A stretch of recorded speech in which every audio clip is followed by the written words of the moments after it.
안녕하셨습니까? 지난주에 저희들이 과보를 받는 경에 대한 이야기를 했습니다. 우리들의 삶은 업에 의해서 이루어지고 있습니다.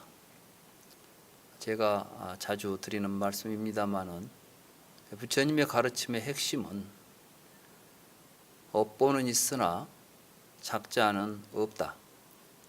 다시 말해서 지금 여기에서 우리는 어떤 일을 통해서 존재하는 것이지 존재하기 때문에 일하고 있는 것이 아니라는 것입니다. 우리가 먹기 때문에 지금 존재합니다. 숨쉬기 때문에 존재합니다. 또 무언가 다른 사람들 또는 내 주변에 있는 다른 것들과 관계를 맺고 있기 때문에 존재합니다. 그러한 관계나 업이 없다면 우리는 애시도 않죠. 어떠한 모습, 어떠한 존재의 형태도 가질 수가 없을 것입니다. 그렇기 때문에 우리의 삶은 업보의 연속이라고 말할 수가 있습니다. 그런데 우리는 자칫 잘못 생각하면 지금 여기에서 고생을 하고 힘들더라도 뒤에 가서 좋은 행복 또는 복을 받을 수 있을 것이다. 이런 생각들을 할 수가 있습니다. 물론 지금 내가 힘들고 어렵지만 노력을 하면 뒤에 가서 좋은 행복이 올 수 있는 그러한 법도 있습니다. 그러나 부처님께서 강조하시는 것은 또 부처님께서 가장 수승한 복이라고 생각하시는 것은 삶이라고 생각하시는 것은 지금 현재에도 즐겁고 미래에도 즐거운 일입니다. 불교 수행을 바르게 한다는 것은 고진감래 지금 어렵지만 부처님 말씀대로 살다 보면 뒤에 가서 큰 복이 있을 것이다. 많은 종교에서 대부분의 종교에서 보면 현실의 어떤 고통을 그러한 식으로 해서 극복하라고 가르치는 경우가 많습니다. 지금 순환을 겪는 것도 다 절대자의 어떠한 봉사하는 일이고 또 그러한 희생을 통해서 뒤에 보상이 올 테니까 참고 견디어라. 네가 지금 이 세상에서 지금 우리가 살고 있는 이 세상에서 우리가 고통을 겪는 것은 내세의 천국에 가기 위한 시험이다. 이런 식의 교리들도 우리 주변에 있습니다. 부처님께서는 우리에게 그런 가르침을 가르치신 것이 아니라 바른 삶은 지금 현재도 즐겁고 앞으로 우리의 미래도 즐거운 삶이 약속된다는 것입니다. 보장된다는 것입니다. 그리고 이것은 어떠한 절대자가 우리에게 베풀어주는 은혜가 아니라 바로 이 세상의 이치라는 것입니다. 이 세상은 업을 지으면 그 업에 의한 과보가 반드시 나타난다는 것입니다. 이건 과학적인 사실이기도 합니다. 예를 들면 산소와 수소를 적절한 조건 아래서 결합을 시키면 반드시 물이 나오게 되어 있습니다. 그 물을 누가 만들어주는 게 아니라 바로 그렇게 되어 있는 것입니다. 이것이 법입니다. 이것이 다름합니다. 부처님은 그걸 깨달았습니다. 우리가 어떻게 하면 우리에게 행복이 나타나는가, 어떻게 하면 고통이 나타나는가 말하자면 산소와 탄소를 결합하면 불이 나고 산소와 수소를 결합하면 물이 생기듯이 우리들의 삶 속에서 우리가 어떤 마음을 가지고 어떻게 행동할 때 우리에게 행복한 현상이 나타나는가? 우리는 행복해질 수 있는가? 그 행복은 누가 주관해서 주는 게 아니라 우리 스스로의 업에 의해서 결정된다는 것입니다. 그렇기 때문에 부처님께서는 자기 자신에게 의지하고 다른 사람에게 의지하지 말라. 그리고 다르마에 의지하라. 물론 제 부처님께서 다르마라고 다르마에 의지하라고 말씀하신 그 법은 부처님의 가르침이기도 하지만 부처님의 가르침은 초지일관 처음부터 끝까지 그렇게 이 세상에 결정되어 있는, 그렇게 하면 그렇게 되도록 결정되어 있는 인과의 도리, 연기법인 것입니다. 부처님께서는 그러한 연기의 도리를 깨달으셨습니다. 우리가 무지한 상태를 가지고 살아가면 반드시 고통이 나타나게 되고, 그러한 무지로부터 벗어나게 되면 우리의 삶은 항상 행복할 수 있다는 것입니다. 불교에서 이 열반은 죽어서 취하는 세상이 아니라 지금 여기에서 누구든지 부처님의 말씀을 바로 이해하고 실천하면 언제 어디서든 실현될 수 있는 진실인 것입니다. 이것이 다르마입니다.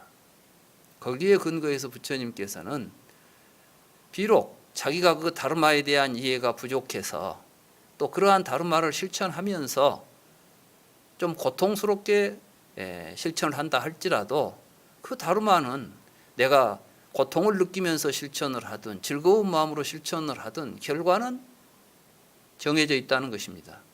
그렇기 때문에 악업을 짓게 되면 즐거운 마음으로 악업을 짓든 괴로운 마음으로 악업을 짓든 악업을 지으면 반드시 고통스러운 결과가 따르게 되는 것이고, 선업을 지으면 내가 그것을 고통스럽게 지었든 즐거운 마음으로 지었든 그것은 반드시 우리에게 즐거운 행복한 결과로 나타날 수밖에 없다.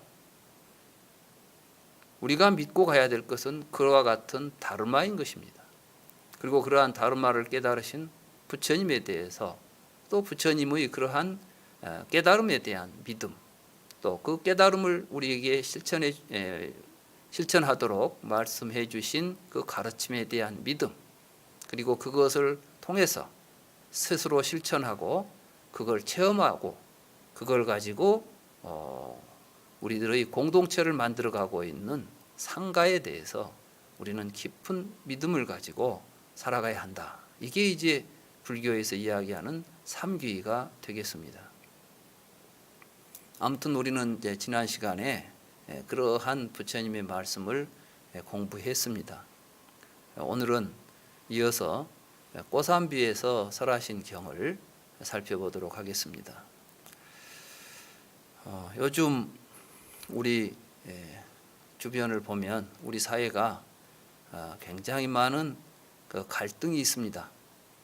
세대 간의 갈등도 있겠고 이념 간의 갈등도 있을 것이고, 특히 우리는 이제 한 민족이 분단되어 있기 때문에 사회적으로 정치적으로 굉장히 그 갈등의 요소가 많습니다. 그렇기 때문에 오늘 우리가 살펴볼 이 꼬삼비에서 설하신 경은 더욱더 큰 의미가 있지 않겠는가, 이런 생각을 해봅니다. 불교를 공부하신 분들은 꼬삼비 이야기를 많이 들어보셨을 것입니다. 부처님 당시에 부처님의 제자들도 꼭 그렇게 다 화합을 하고 바람직한 삶만을 산 것은 아닌 것 같습니다. 사람이 사는 세상은 예나 지금이나 크게 다르지 않을 것입니다. 그런 과정 속에서 불경은 아주 사실적으로 부처님 당시에 있었던 여러 가지 사건들을 잘 전달해 주고 있습니다. 그 가운데 이제 이 경도 부처님께서 꼬삼비 고시다라고 하는 승원에 머무실 때 꼬삼비 비구들이 서로 언쟁을 하고 분쟁을 하고 논쟁을 하면서 서로 독설을 퍼부으면서 살아가는 이러한 삶, 이러한 것을 연유로 해서 부처님께서 이제 어떻게 하면 우리들이 이러한 분쟁을 극복하고 논쟁을 떠나서 서로 행복한 공동체를 만들 수 있는 것인가 하는 것에 대한 가르침을 펴고 계십니다.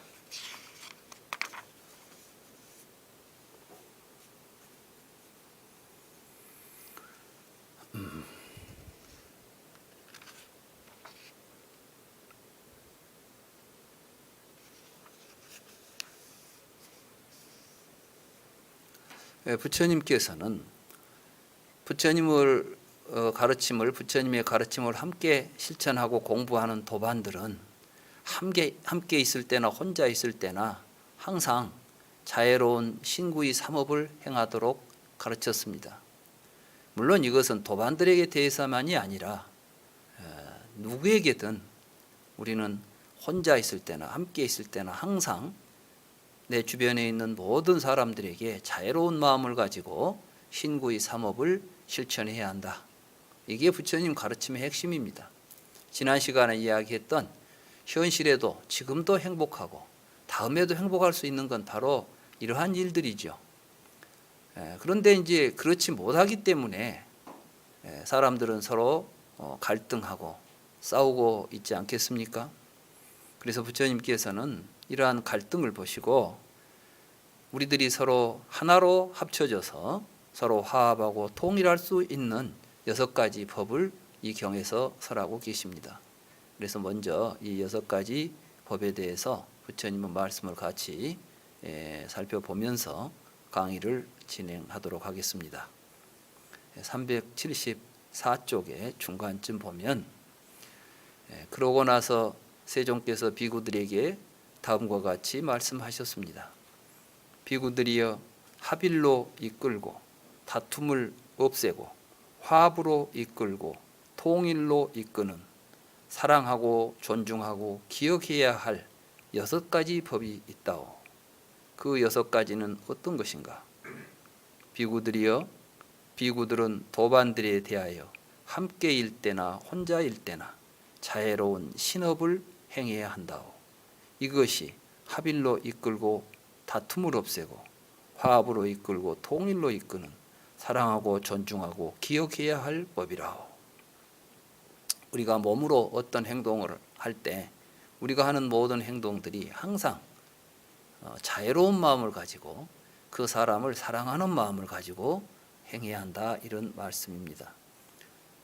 다음으로 비구들은 도반들에 대하여 함께일 때나 혼자일 때나 자애로운 구업을 행해야 한다. 이것이 합일로 이끌고 다툼을 없애고 화합으로 이끌고 통일로 이끄는 사랑하고 존중하고 기억해야 할 법이라오. 비구들이여 다음으로 비구들은 도반들에 대하여 함께일 때나 혼자일 때나 자애로운 의업을 행해야 한다오. 이것이 합일로 이끌고 다툼을 없애고 화합으로 이끌고 통일로 이끄는 사랑하고 존중하고 기억해야 할 법이라오. 비구들이여 다음으로 비구들은 여법하고 정당하게 얻은 것을 바로 속에 든 음식까지도 함께 나눌 정도로 한계를 정하지 않고 계행을 갖춘 도반들과 함께 나누어야 한다오.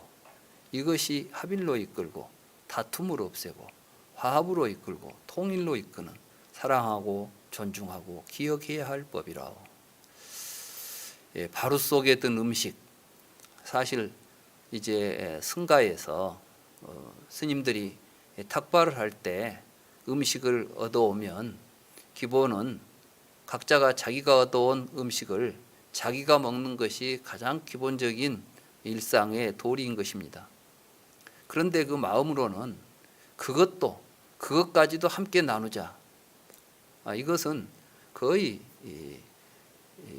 개인적인 소유 개념을 철저하게 부정하고 있는 말씀이라고 말할 수가 있습니다. 우리 속담에 속에 든 것까지 내서 줄 정도로라는 말이 있는데 이 바로 속에 든 음식은 그것과 조금도 다를 바 없는 것입니다. 그래서 함께 공부하는 사람들은 무엇이든지 서로 나누고 어려운 일이 있으면 서로 돕고 할 것을 지금 강조하고 계시는 것입니다.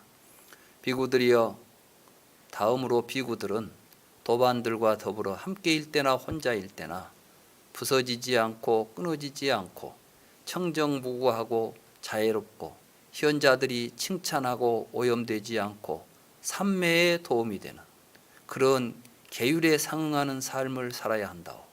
이것이 합일로 이끌고 다툼을 없애고 화합으로 이끌고 통일로 이끄는 사랑하고 존중하고 기억해야 할 법이라오. 여기에서도 부처님께서 강조하고 계시듯이 부처님께서 설하신 계율은 바로 이렇게 모든 도반들이, 다시 말해서 한 공동체를 이루고 있는 사회가 함께 다투지 않고 화합할 수 있는 길인 것입니다. 그래서 계율의 기본 정신은 화합에 있습니다. 그래서 그런 이야기도 있죠. 대중이 원하면 소도 잡아 먹는다. 사실은 살생을 하는, 소를 잡아서 먹는 것은 굉장히 큰 금계를 범하는 것이죠. 살생을 범하는 일이지만은 대중이 원한다면, 말하자면 이게 정말 화합을, 대중이 화합하는데 꼭 필요한 일이라면 어떤 계율에 얽매일 필요도 없이 가장 우선인 것이 화합이라는 것입니다. 그런데 계율을 내세워 가지고 이 계율은 너는 지키지 못했다, 너는 잘 지켰다, 이렇게 서로 싸우는 것조차도 그게 오히려 큰 기회를 범하는 것이다. 물론 이런 말씀을 하셨다고 해서 소잡아 먹자는 이야기는 아닙니다. 비유하자면 강조하시기 위해서 우리는 이제 그런 이야기도 하는 것이죠. 아무튼 우리가 계율을 지키고 살아가는 삶이라고 하는 것은 바로 이렇게 대중 화합에 큰 뜻이 있다는 것을 기억하고, 가장 나쁜 게 바로 대중의 화합을 깨는 것입니다. 아무리 좋은 명분을 가지고 있다 할지라도 그 명분으로 인해서 어떤 사회가 분열이 일어나고 서로 화합이 깨진다고 한다면 그것은 우리가 좀 더 깊이 생각해 보고 조심스럽게 해야 될 일들이 아니겠는가, 이런 생각을 하게 됩니다. 비구들이여, 다음으로 비구들은 도반들과 더불어 함께일 때나 혼자일 때나 그것을 실천하는 사람이 괴로움을 완전히 소멸하도록 성자의 출리로 이끄는 그런 견해에 상응하는 삶을 살아야 한다오. 이것이 합일로 이끌고 다툼을 없애고 화합으로 이끌고 통일로 이끄는 사랑하고 존중하고 기억해야 할 법이라오. 성자의 출리로 이끄는 그러한 견해, 이걸 우리는 이제 정견이라고 부릅니다. 그리고 이 정견에 의해서 살아가는 삶을 이제 팔정도라고 부르는 것이죠. 이 출리로 이끈다는 것은 다른 말씀을 좀 바꿔 말씀드린다면 바로 진정한 불교 수행으로 이끄는 것입니다. 불교 수행은 이런 모든 번뇌로부터 벗어나는 것, 고통으로부터 벗어나는 것, 이걸 이 출리라고 합니다. 떠나서 벗어난다는 뜻이죠. 이 출리의 길을 부처님께서 수행의 여러 단계로 말씀하셨을 때는 그게 바로 또 구차재정이 되는 것입니다. 욕계에서 색계 사선정을 거쳐서 무색계 사선을 뛰어넘어서 이게 이제 삼계를 벗어난다고 말하는 것이죠. 이 삼계를 벗어나는 게 출리입니다. 이게 삼계를 벗어나서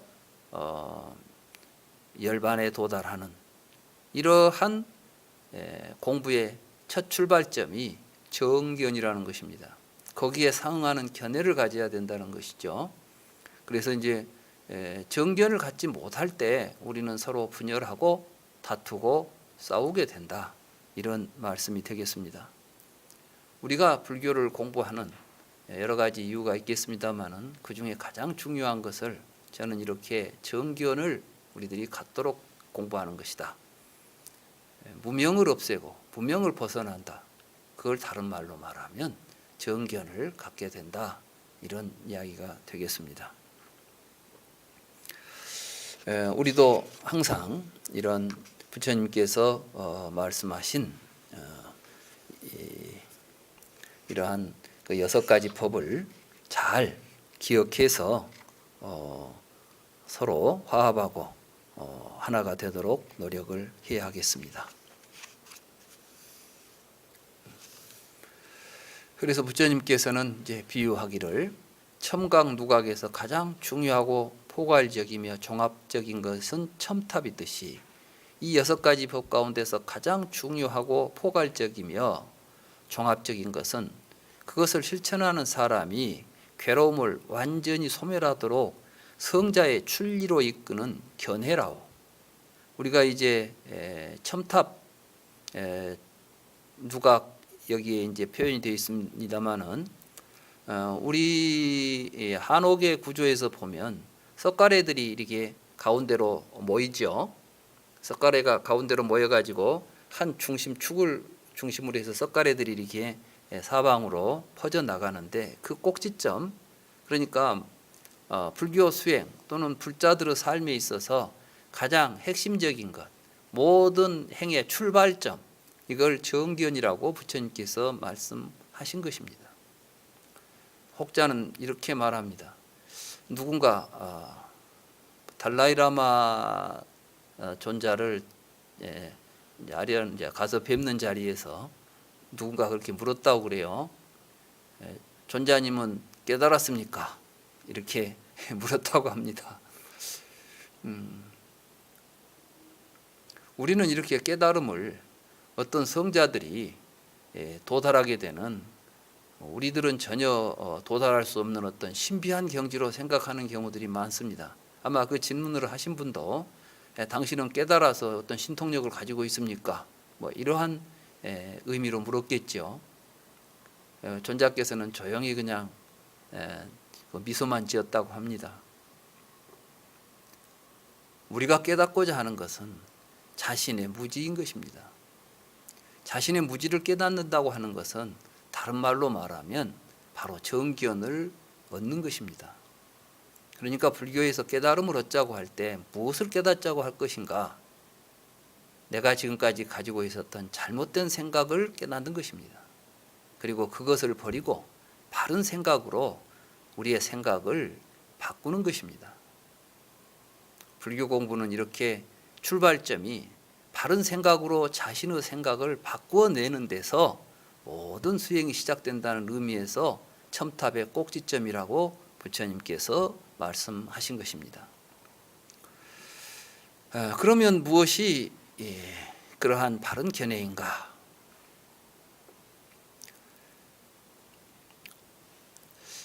여기 보면 이제 그게 더 분명해집니다. 비구들이 어떤 것이 그것을 실천하는 사람이 괴로움을 완전히 소멸하도록 성자의 출리로 나아가는 견해인가? 비구들이여, 비구는 숲이나 나무 아래나 한가한 곳에 가서 나에게 내적으로 버리지 못한 편견이 있는 것은 아닐까? 그래서 나는 편견에 사로잡힌 마음에서 있는 그대로 알지 못하고 보지 못하는 것이 아닐까라고 성찰한다오.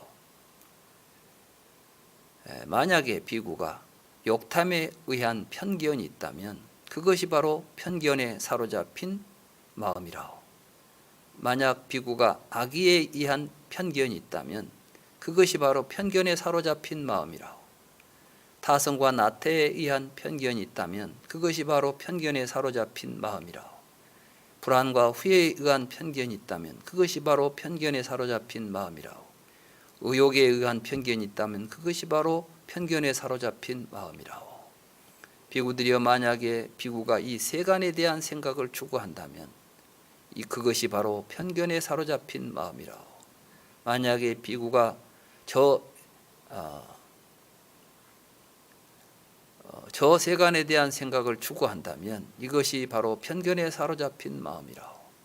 비구가 만약 언쟁을 일으키고 분쟁을 일으키고 논쟁을 일으켜 날카로운 독소를 퍼부으며 지낸다면 그것이 바로 편견에 사로잡힌 마음이라오. 우리는 사실 내 생각이 옳다, 나는 바른 견해를 가지고 있다고 하지만 잘 살펴보면 첫째는 자기 욕심에 의해서 자기에게 좋은 것이 정당하다고 보는 이러한 잘못된 편견을 가지고 있습니다. 우리가 불교를 공부할 때 탐진치를 없애자라고 많이 강조를 합니다. 탐진치를 없애면 뭐가 생기겠습니까? 바로 정견이 생기는 것입니다. 탐욕에서 벗어나고 원한에 휩쓸린 마음에서 벗어나고 악기에서 벗어나고 그동안 쭉 해온 타성이나 또는 나태에 의한 편견, 불안과 후회, 이게 이제 불교에서 말하는 여러 가지 결사라고 부르는 것이죠. 결사라는 건 무엇이냐면 우리를 자유롭지 못하게 얽어매고 있는 속박들입니다. 이걸 끊어 없애는 것이 불교 수행입니다. 결국 불교 수행은 뭘 하기 위한 것이냐? 정견을 얻기 위한 것입니다.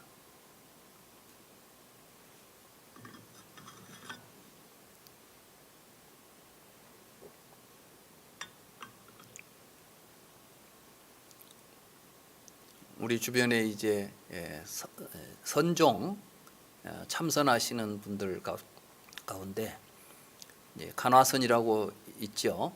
화두를 이제 의심해 가지고 깨달음을 얻는다고 하는 게 이제 간화선인데, 견성이라는 말들을 많이 합니다. 그래서 이제 화두를 깨쳐서 견성 성불을 한다, 이런 이야기들을 많이 합니다. 그럼 화두를 깨친다는 건 뭘 의미하는 것일까요? 근데 화두를 보면 화두 내용이 우리 상식으로는 이해가 잘 안 되는 내용들입니다. 왜 화두는 그렇게 우리의 상식과는 어긋난 이야기를 하고 있을까요? 사실은 우리의 상식이 잘못되어 있기 때문에 그렇습니다. 화두를 깨친다는 것은 내가 지금까지 가지고 있었던 내 생각, 이게 편견이고 이게 잘못된 사견이었다는 것을 깨닫는 것입니다.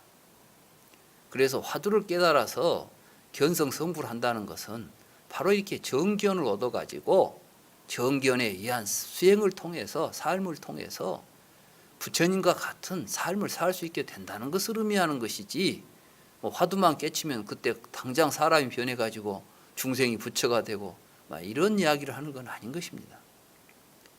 어떤 공부를 하든 불교 공부는 결국은 정견을 얻어서 편견에 사로잡히지 않은 바른 생각을 가지고 살아가는 바른 길을 가르치고 있습니다. 그것이 선종이 됐든 염불을 통해서 하든 무슨 간화선을 통해서 하든 윗바사나를 통해서 하든 우리가 가야 될 목적은 똑같습니다.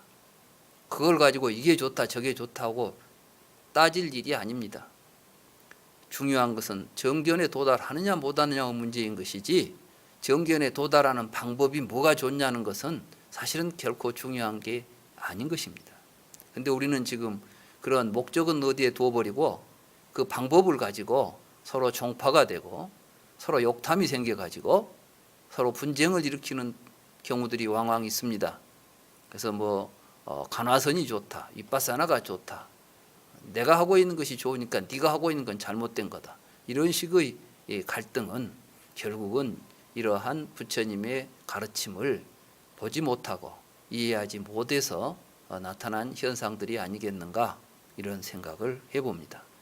그래서 거룩한 제자는 편견에 사로잡힌 마음에서 있는 그대로 알지 못하고 보지 못하게 하는 내적으로 버리지 못한 편견이 나에게는 없다, 나의 의지는 진리의 깨달음을 갈망한다라고 통찰한다. 이것이 맨 처음 성취한 범부와는 다른 출세간의 성자의 알미라. 우리가 세간을 벗어나는 출세간이라는 건 다른 게 아니라 바로 편견에서 벗어나는 것이 곧 출세간이다, 이런 말씀을 하고 계십니다. 비구들이여, 다음으로 거룩한 제자는 나는 이 견해에 따라 실천하고 수습하여 나 자신의 평온과 정멸을 성취하고 있는가라고 성찰한다.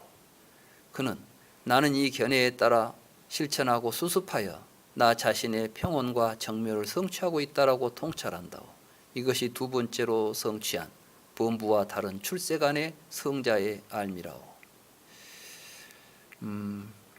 저는 요즘 이제 우리 붓다 나라에서 같이 공부하시는 분들을 보면서 많은 분들이 이런 식의 성찰을 하고 스스로 그동안 내가 이런 편견을 가지고 있었구나, 이걸 이제 반성하고 또 편견 없이 따라 실천하면서 실천하니까 정말 나에게 평화가 오고 평온이 오고 행복이 오는구나, 이것을 직접 느끼시는 분들이 있는 것을 저는 봅니다. 이런 이제 그 실제 이런 부처님 공부를 통해서 이런 걸 느끼게 되면 이건 누가 이제 시키지 않아도 말하지 않아도 저절로 이 법에 의해서 자기의 삶을 영위하지 않을 수가 없는 것입니다. 부처님은 바로 그렇게 하도록 우리에게 가르친 것이고, 우리 붓다나라는 바로 그러한 삶을 우리가 살아갈 수 있다는 것을 우리 스스로 증명해 보이고, 또 그걸 통해서 나만 이렇게 살아가는 것이 아니라 우리 사회 전체가 이러한 삶을 살 수 있도록 함께 힘을 모으는 그러한 불자들의 신행 공동체가 되어야 하지 않을까. 또 그렇게 되기 위해서 지금 같이 힘을 모으고 노력하고 있습니다.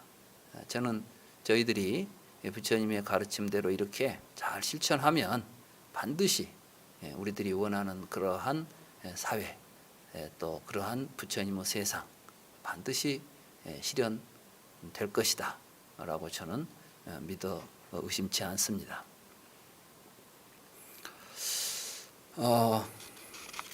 비구들이여, 다음으로 거룩한 제자는 내가 가진 견해와 같은 견해를 가진 다른 사문이나 바라문이 이 가르침 밖에 있는가?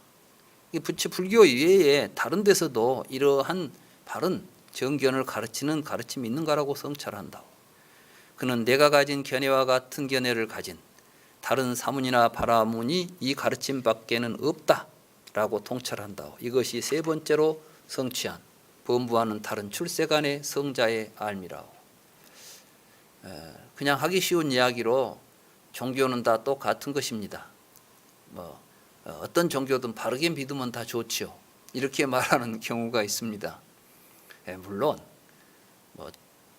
어떤 종교가 우리들에게 잘못 살라고 나쁘게 살라고 가르치는 종교가 있겠습니까마는, 그러나 그게 정말 부처님의 가르침과 같이 이렇게 정견을 강조하고 있는 경우는 많지 않습니다.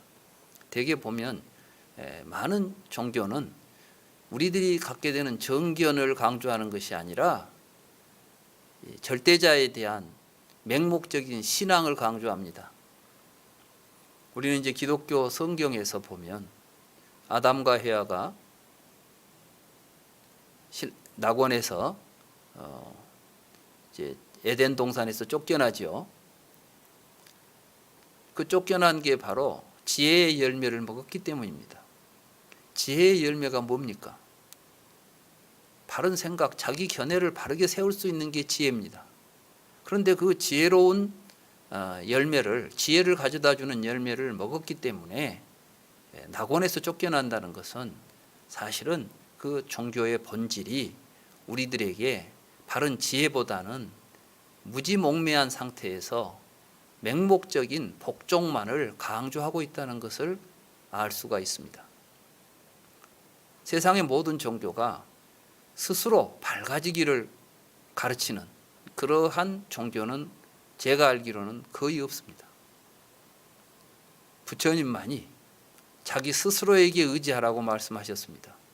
부처님께서는 부처님 자신에게도 누가 의지하고 그렇게 추종하기를 원하지 않으셨습니다. 우리는 그것을 디가니까야 파리니빤나 수타에서 확인하게 됩니다. 부처님께서는 이렇게 철저하게 모든 삶은, 살아있는 모든 존재는 삶의 주인이고 스스로의 삶을 통해서 스스로의 세계를 일구어내는 가장 위대한 존재들이라고 가르쳤습니다. 그리고 그것은 남녀노소, 빈부 귀천을 떠나서 모두에게 평등한 절대적으로 주어진 권리이고 또 절대적으로 주어져 있는 가치라고 부처님은 보셨습니다. 그게 부처님의 깨달음입니다. 그렇기 때문에 이러한 불교를 같이 공부하시는 분들은 차별이 있을 수 없고 모든 존재를 같이 가장 존귀한 존재로 바라보는 평등하고 평화롭고 자유로운 이러한 세계가 바로 부처님께서 우리에게 보여준 부처님의 세상인 것입니다. 비구들이여, 다음으로 거룩한 제자는 견해를 성취한 사람이 지닌 행실을 나도 지니고 있는가라고 성찰한다. 그렇습니다. 우리가 아무리 좋은 견해를 가지고 있어도 그것을 제대로 실천하지 못한다면 그것은 바른 견해를 가지고 있는 의미가 없을 것입니다. 그래서 이제 우리는 정견을 가진 사람들이 어떻게 살아갔는가, 어떤 행실을 보여줬는가, 우리도 그와 같이 살고 있는가를 항상 성찰해야 한다는 것입니다. 비구의 어떤 것이 견해를 성취한 사람이 지닌 행실인가? 비구들이여, 견해를 성취한 사람의 행실은 이러하다오. 그는 어떤 죄든 자신이 그 죄를 지은 것을 알게 되면 그것을 빨리 스승이나 현자나 도반에게 참회하고 공개하고 드러낸다오. 그런 다음에 미래에는 자제한다오. 이게 이제 발로 참회하고 스스로 잘못된 것을 감추려고 하지 않고 그것을 드러내서 이제는 앞으로는 그런 일을 결코 하지 않게 된다는 것입니다. 비구들이여 비유하면 기어다니는 무지한 어린아이가 손이나 발로 숯불을 밟고 나서 재빨리 물러서는 것과 같다오. 우리가 무지한 상태에서는 잘못을 저지르고 과오를 저지를 수 있지만 그 과오를 통해서 마치 불을 밟듯이 놀라고 깨우쳐서 빨리 그러한 행실로부터 멀어지는 것, 이것이 견해를 성취한 사람이 지닌 행실이다 라는 것을 알고 우리도 그러한 삶을 본받아야 한다, 이런 말씀이 되겠습니다. 비구들이여 다음으로 거룩한 제자는 견해를 성취한 사람이 지닌 행실을 나도 지니고 있는가라고 성찰한다. 비구들이 어떤 것이 견해를 성취한 사람이 지닌 행실인가? 그는 어떤 일이든 도반이 해야 할 갖가지 일들을 곧바로 열심히 하면서 계행의 학습과 선정의 수업과 수승한 지혜의 학습에 열중한다. 쉽게 말하면 바른 견해를 성취한 사람은 계정의 사막을 부지런히 닦게 된다는 것입니다. 다음으로 거룩한 제자는 견해를 성취한 사람이 지닌 힘을 나도 지니고 있는가라고 성찰한다. 어떤 것이 견해를 성취한 사람이 지닌 힘인가? 그는 열애가 가르친 법과 율이 설해질 때 흥미를 가지고 주의를 기울이고 모든 마음을 집중하여 귀를 기울여 법을 듣는다. 그는 견해를 성취한 사람이 지닌 힘을 나도 지니고 있다라고 통찰한다. 이것이 여섯 번째로 성취한 범부와 다른 출세간의 성자의 알미라. 지금 이 공부를 하고 계시는 여러분들이 바로 지금 이런 일을 하고 있는 것입니다. 부처님의 가르침을 항상 부지런히 흥미를 가지고 주의를 기울이고 마음을 집중하여서 항상 공부해야 한다, 이런 말씀입니다. 비구들이여 다음으로 거룩한 제자는 견해를 성취한 사람이 지닌 힘을 나도 지니고 있는가라고 성찰한다. 그는 열애가 가르친 법과 율이 설해질 때 그 의미를 이해하고 법을 이해하고 법열을 얻는다. 그러니까 이제 부처님 설법을 들은 다음에는 스스로 그 법을 이해한 다음에 거기로부터 큰 기쁨을 얻고, 그러니까 우리가 불교 공부를 하면서 아주 즐거운 마음으로 공부를 하게 되는 것이죠. 해보신 분들은 아실 거예요. 다른 것보다 재밌잖아요. 불교 공부를 제대로 하면 세상에 다른 일들이 별로 재미가 없어지잖아요. 시시해지잖아요. 법열을 느끼면 우리가 마치 맛있는 음식을 먹으면 덜 맛있는 음식은 뒤에 보면 별 맛이 없지요. 그런 것처럼 우리 이제 불교 공부를 열심히 하고 제대로 바르게 하다 보면 이보다 더 재밌는 게 없습니다. 우리 보니까 우리 법근법을 요즘 보니까 뭐 다른 건 별로 재미를 못 붙이고 공부하는 데만 맞아, 공부만 할 수 있다면 거기에 뭐 엄청난 행복감을 느끼면서 공부하는 걸 제가 주변 옆에서 보고 있습니다. 그래서 우리 법근 법우가 이렇게 법요를 느끼고 있구나.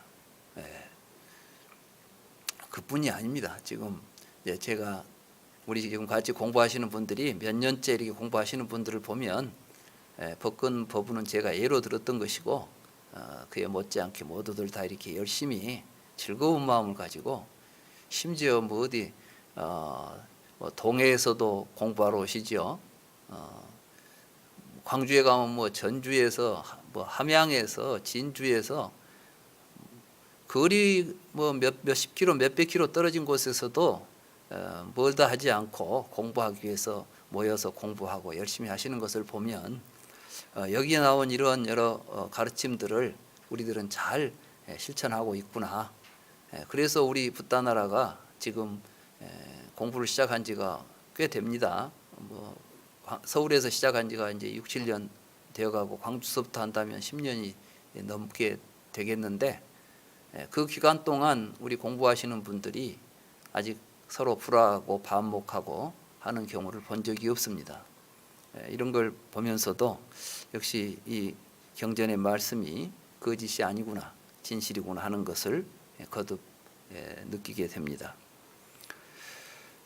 비구들이여, 수다원과를 성취하기 위해서는 이와 같은 7가지를 거룩한 제자의 부족한 거룩한 제자의 행실을 잘 실천해야 한다고.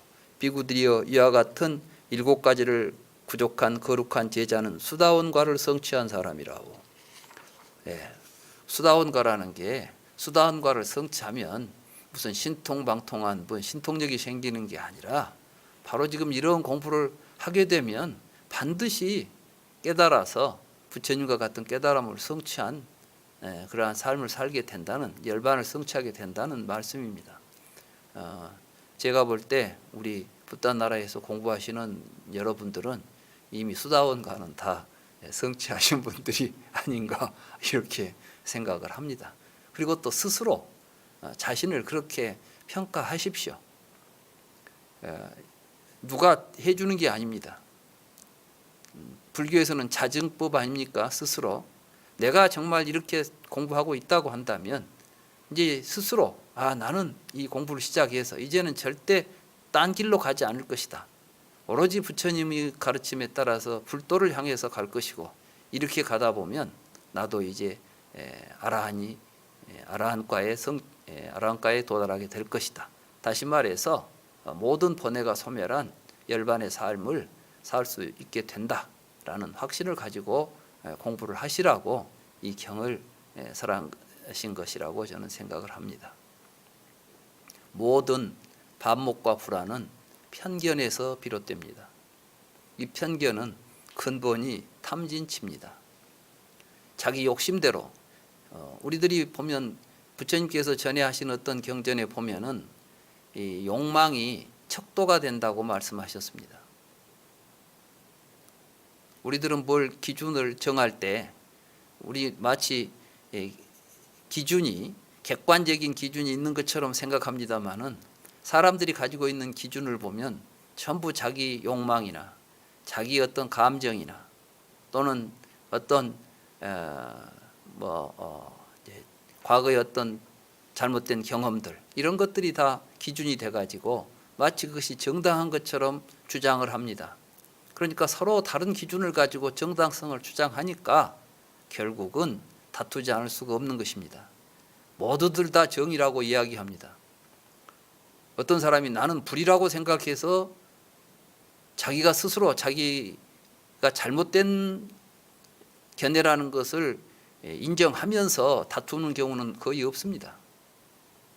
부처님께서는 다투기 전에 내 생각이 과연 정당한가를 반성하고 거기에서 탐진치가 있는지를 먼저 살피고 그런 걸 다 제거한 다음에 바른 견해에 서서 살아갈 때 우리에게는 반드시 화합된 모습, 행복한 삶, 이런 게 나타난다는 이러한 말씀이 되겠습니다.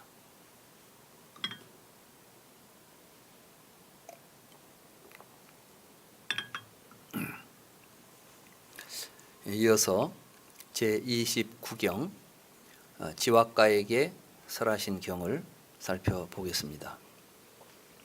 이 지왁가는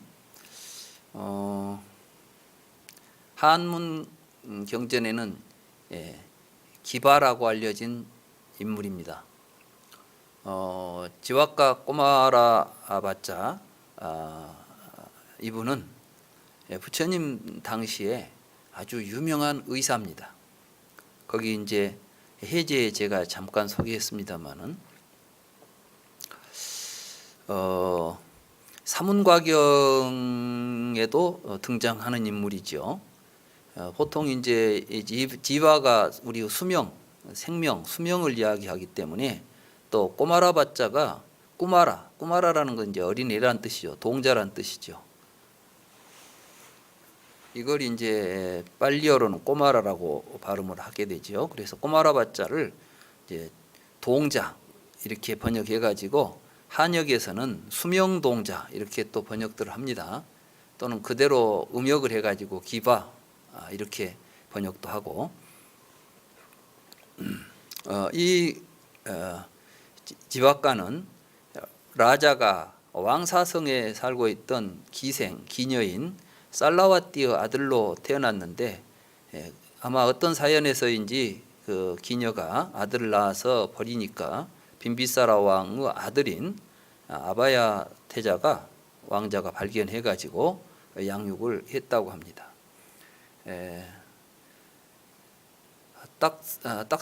딱가실라라고 하는 곳에 그 빙갈라라고 하는 그 의사가 있었는데 그에게 가서 의술을 배워가지고 의사가 되어서 이제 왕사성에 머물면서 왕실의 의사로 또는 부처님을 비롯해서 많은 사람에게 의술을 베풀었습니다.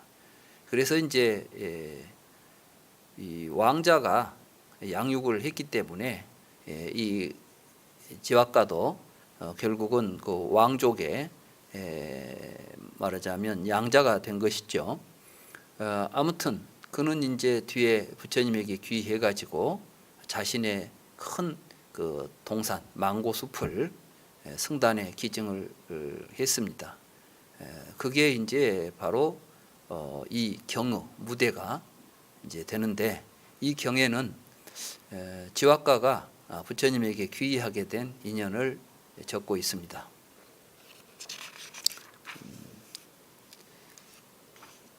382쪽 같이 한번 읽어보겠습니다. 이와 같이 나는 들었습니다. 한때 세종께서는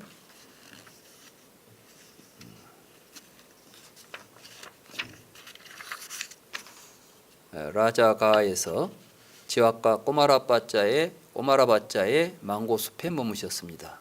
그때 지화가 꼬마라바자가 세존을 찾아와서 세존께 예배하고 한쪽에 앉았습니다.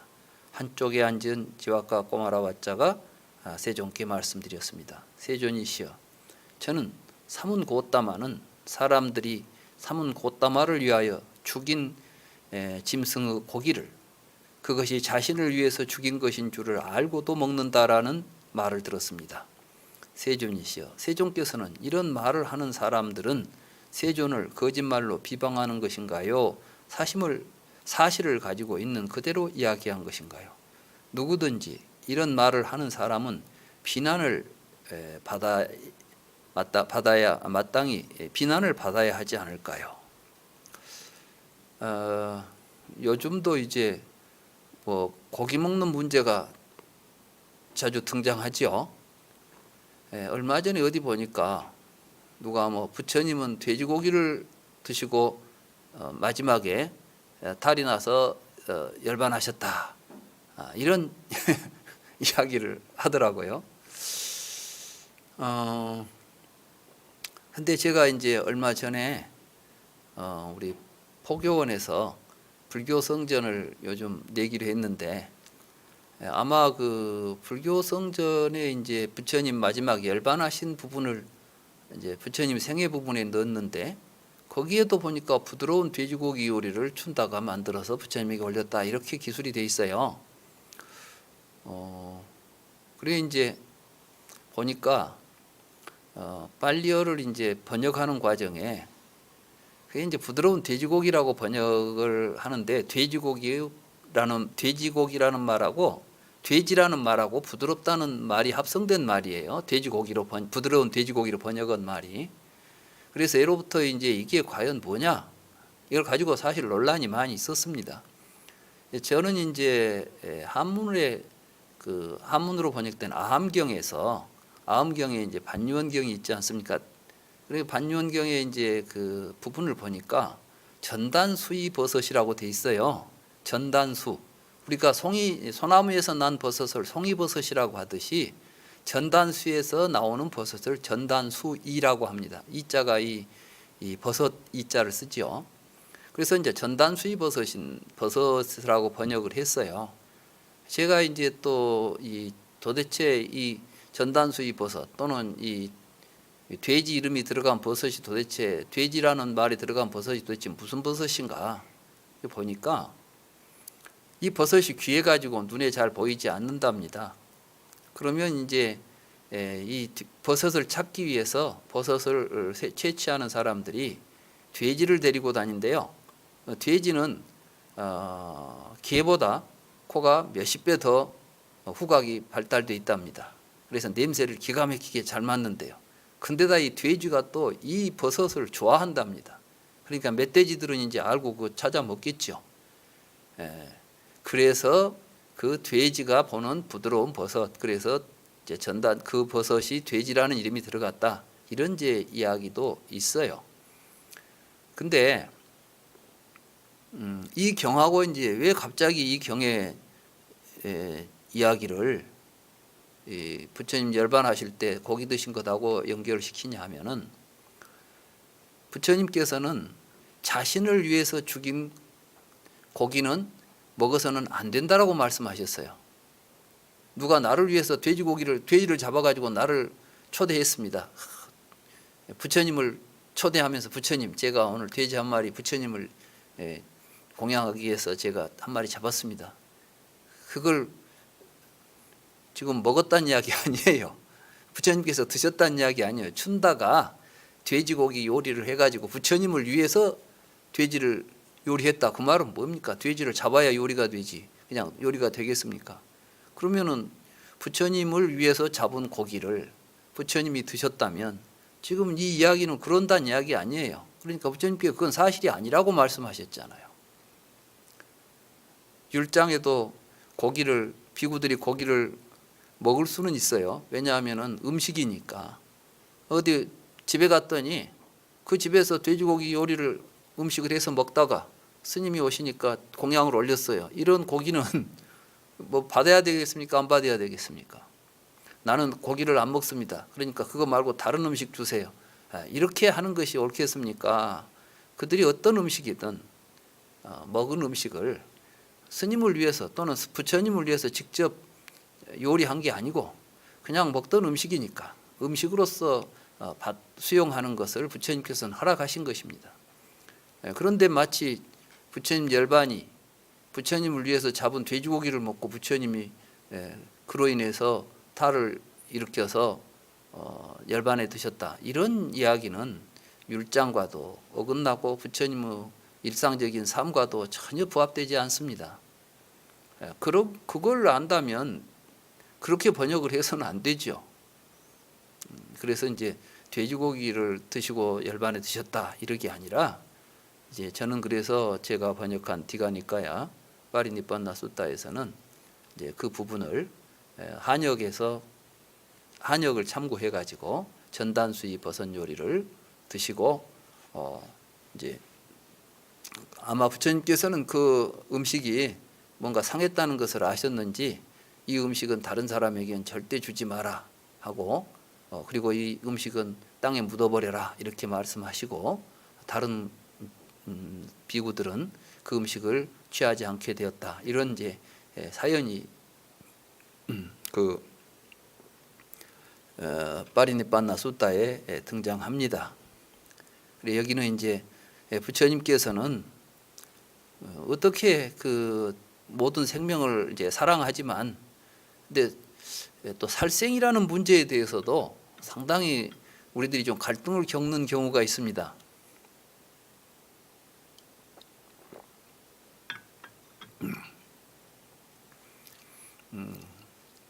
그래서 물론 요즘 또 환경 문제 보더라도 과도한 육식은 환경에 좋지 않다. 그래서 이제 환경 운동 하시는 분들은 채식으로 가자 하는 이야기도 많이 합니다. 예, 그런 점에서도 우리 불교인들이 육식보다는 채식 쪽에 좀 더 관심을 가질 필요는 있겠습니다만은 불교의 계율이 채식주의는 아니라는 것을 저는 좀 말씀드리려고 하는 것입니다. 결국 뭐 불살생이라고 하는 것이 동물에만 한정되는 것이 아니고 불교의 생명관에서 본다면 우리는 모두가 다 하나로 연결되어 있는 생명들입니다. 그리고 그 생명의 연결고리에는 결국은 내가 다른 생명을 취해서 내 몸을 이루고 살고 또 내 몸도 언젠가는 다른 생명의 몸이 되어가는 서로 이렇게 연결되어 있는 순환적 구조를 가지고 있기 때문에 여기서 중요한 것은 서로의 삶에 대한 살아있는 생명에 대한 존경과 가치를 이야기하는 것이지 그 음식을 가지고 이야기하는 것은 아닌 것입니다. 사실 살아있는 모든 생명은 살아있는 생명을 가지고 삽니다. 우리가 먹을 수 있는 모든 음식은 살아있는 생명들입니다. 채식이라고 해서 나무라고 해서 풀이라고 해서 생명이 없는 것은 아니지 않습니까? 그런 의미에서 어떤 불살생의 계율이라거나 이런 것들을 우리는 좀 더 연기론적인 입장에서 더 큰 의미를 가지고 바르게 해석할 필요가 있겠다. 너무 단순하게 생각해 가지고 고기 먹는 것은 뭐 계율이 어긋난다 할지 고기 먹어서는 안 된다 할지 또는 뭐 고기를 먹어도 된다 할지 그러니까 아무 고기나 취해도 된다 할지 이런 식의 생각은 좀 이제 깊이 좀 생각을 해봐야 될 문제들이라 생각을 합니다. 여기서 이제 부처님께서는 뭘 강조하고 계시냐 하면 야 고기 먹었다 안 먹었다 이런 이야기가 중요한 게 아니에요. 지금 우리가 어떤 마음을 가지고 음식을 취하고 어떤 마음을 가지고 살아가느냐가 중요하지 뭘 먹었냐가 중요한 게 아니라는 겁니다. 그런데 요즘 우리는 보면은 뭘 먹었냐는 것이 매우 중요한 것처럼 이야기를 합니다. 나는 뭐 고기도 안 먹습니다. 나는 뭐 채식만 합니다. 이걸 가지고 내가 훌륭한 삶을 살고 있습니다. 이런 식으로 이야기할 수는 없다는 것이죠. 여기 보면 이제 그 부분이 바로 이 382쪽에 이런 이야기가 있습니다. 지와가여 비구는 어떤 마을이나 도시에 의지해서 살아간다. 그렇습니다. 출가자들이 살아갈 때는 누구에게 의지합니까? 마을이나 도시에서 사람들에 의지해서 살아가야죠. 저는 우리 그 불교 수행 가운데 심산 유곡에 들어가서 혼자 높은 암자에 올라가서 수행하는 게 굉장히 크고 훌륭한 수행인 것처럼 이제 생각하는 경우들이 있는데 제가 부처님 경전에서는 뭐 그걸 그렇게 부처님이 크게 칭찬하고 찬탄한 것 같지는 않아요. 부처님께서는 결국 우리는 사회를 떠나서 출가 승려라고 해서 사회를 떠날 수는 없습니다. 이게 바로 마을이나 도시에 의지해서 살아갈 수밖에 없는 것입니다. 그는 자애로운 마음으로 한 방향을 가득 채우고 살아간다고. 그와 같이 둘째, 셋째, 넷째 방향을 가득 채우고 살아간다고. 온 세상을 위로 아래로 사방으로 모든 것에 빠짐없이 편지하고 광대하고 무한하게 원한 없고 폭력 없는 자애로운 마음으로 가득 채우고 살아간다고. 그에게 거사나 거사의 아들이 찾아와서 다음 날의 식사에 초대한다고. 지와가여 비구는 기꺼이 응한다고. 그는 다음 날 오전에 옷을 입고 바루와 버블을 지니고 그 거사나 거사의 아들이 사는 곳을 찾아가서 마련된 자리에 앉는다고. 그에게 그 거사나 거사의 아들이 훌륭한 음식을 대접한다고. 그는 이 거사나 거사의 아들이 나에게 훌륭한 음식을 대접하니 참 좋구나. 정말 이 거사나 거사의 아들이 앞으로도 나에게 이와 같은 훌륭한 음식을 대접하면 좋겠다라고 생각하지 않는다오. 그는 집착하지 않고 탐닉하지 않고 탐착하지 않고 재앙이라고 보고 벗어나야 한다는 지혜를 가지고 그 음식을 먹는다오. 지와가여 그대는 어떻게 생각하나요? 그때 그 비구가 자신을 해칠 생각을 하거나 남을 해칠 생각을 하거나 자신과 남을 해칠 생각을 할까요? 그렇지 않습니다. 세존이시여. 지와가여 그 비구는 그때 실로 허물이 없는 음식을 먹는 것이 아닌가요? 그 사람이 뭐 고기를 먹었든 채소를 먹었든 그게 먹는 음식이 중요한 게 아니고 자애로운 마음을 가지고 온 세상을 사랑하는 이런 마음을 가지고 식사에 응하고 또 밥을 먹으면서 좋은 음식이 있으니까 그 음식이 좋아가지고 이제 저 좋은 음식을 또 좀 얻어먹으면 좋겠다. 또 저런 음식을 나한테 자주 누가 좀 대접해 줬으면 좋겠다. 이런 생각하는 것이 아니라 벌써 자기에게 이게 맛있다는 생각이 들면 이건 재앙이다. 내 입맛에 취하면 안 된다. 이렇게 생각을 하고 음식을 취하되 집착하지 않고 탐착하지 않고 이러한 맛으로부터 벗어나야 되겠다. 이런 맛에 얽매이지 않는 이런 생각을 하면서 음식을 먹는 게 진정한 허물이 없는 음식이다. 여기서 이제 묻습니다. 브라마는 자애로운 마음을 가졌다고 들었는데 세존이시여, 세존께서는 저에게 그것을 보여주신 증인이십니다. 세존이시여, 세존이야말로 자애로운 마음을 지닌 분입니다. 이래서 부처님을 브라만이라고 부릅니다. 부처님께서 또 직접 그런 말씀을 하셨습니다. 어떤 바라문하고 이야기하면서 그대는 브라만은 신을 본 적이 있는가? 그러니까 그 바라문이 본 적이 없습니다.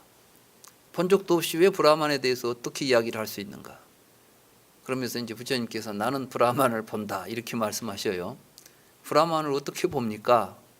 그러니까 브라만은 자비로운가 자비롭지 않은가?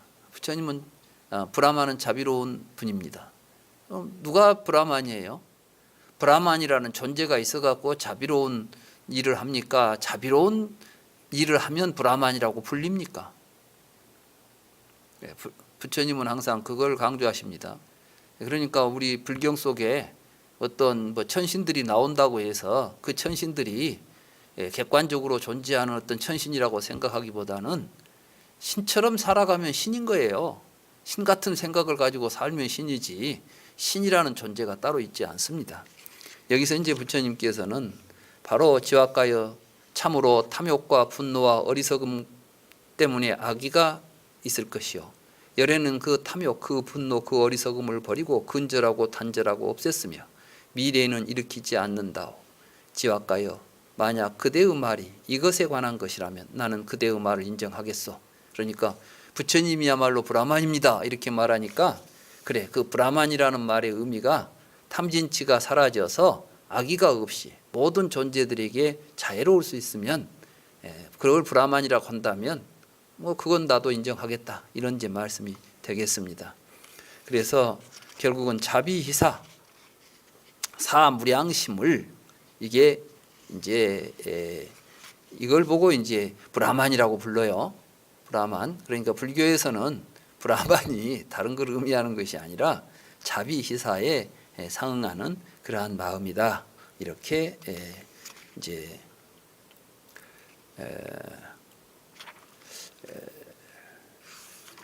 말씀하고 계십니다. 이 말에 지와가가 드디어 부처님에게 귀의를 합니다. 결국은 이제 진정한 브라만이 무엇인가? 브라만이라고 하면 인도에서는 인도 사람들이 추구했던 최고의 종교적 가치입니다. 그런데 그 종교적 가치가 뭐냐? 그 당시 인도에서는 브라만천을 뭘로 생각하냐 하면 생사가 없는 곳, 윤회하다가 윤회가 끝나는 곳. 그래서 범천에 가면 이제 생사가 없이 영생을 누리는 곳. 이런 식의 생각을 했죠. 근데 이제 부처님께서는 우리에게 중요한 것은 영생이 아니라 자비로운 삶을 통해서 온 세상이 평화롭고 행복하게 되는 것이다. 이게 바로 진정한 브라만천이다. 이런 이제 이야기를 하신 것이죠. 지와가는 거기에 그렇다. 우리가 진정으로 추구해야 될 종교적 가치가 뭐냐? 죽어서 영생을 누리자고 공부를 해야 신앙을 해야 할 것인가? 아니면 이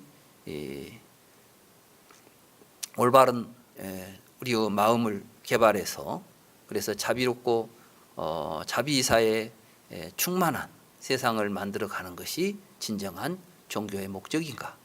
여기에서 이제 지와가는 부처님의 말씀에 크게 감동을 하고 결국은 이제 부처님에게 귀의를 하고 하는 것이죠. 그리고 나서 이제 그 동산을 부처님에게 바쳤다고 합니다.